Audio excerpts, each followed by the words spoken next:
Okay, may mga nagtatanong gaano kami kadalas magpakain sa isang araw. Nagpapakain kami sa isang araw, isang beses. Ginagawa namin yun sa hapon after all the activities ng mga dogs namin. At ilang beses sa isang linggo. Sa isang linggo, 6 na beses. Ibig sabihin, may isang araw, yun ay Sunday na hindi kami nagpapakain ng mga aso. Yun ang pinaka-fasting nila. May nagtatanong din kung gaano karaming dog food ang ipapakain sa aso. Masasagot ko lang yan kung ikaw ay Supero Raw Dog Food user. So, pag Supero Raw Dog Food user ka, 1 kilo ng aso mo ay equal sa 30 grams ng Supero. Yun ang kakainin niya. So, kung meron ka 10 kilong aso, ang kakainin nun ay 300 grams ng Supero. Okay, for example, ito si Pangarap, siya ay 5 months old, di ba? Hindi kami nagtitimbang ng aso. Sa tingin ko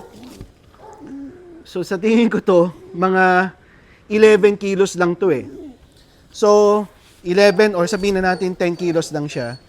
So, yung kinakain niyang 700 grams ay over and over kasi siya ay puppy. Pag puppy, for every 1 kilo of your puppy, kailangan ay 60 grams of Supero. Yan, no? Etong katawan niya, maganda. Body score number 3. Hindi siya mataba, hindi siya payat, katamtama lang yung katawan niya. So, si Pangarap nasa cage na niya, papakainin natin siya doon. Okay? Meron kaming feeding ritual na tinatawag na kailangan yung aso ay hindi nakatingin sa pagkain, instead nakatingin siya sa mga mata na nagpapakain sa kanya. Dahil gusto naming ma-establish yung connection ng aso sa tao, and doing that is yung pagtingin sa mga mata. Okay yan, naka-eye contact na. Naasiwa siya sa camera.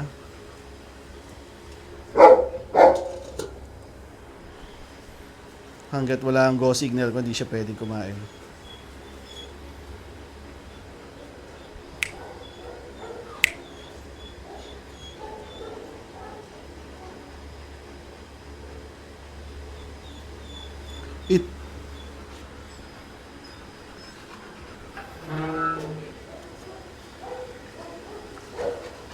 Ubus na ni Pangarap yung kanyang food.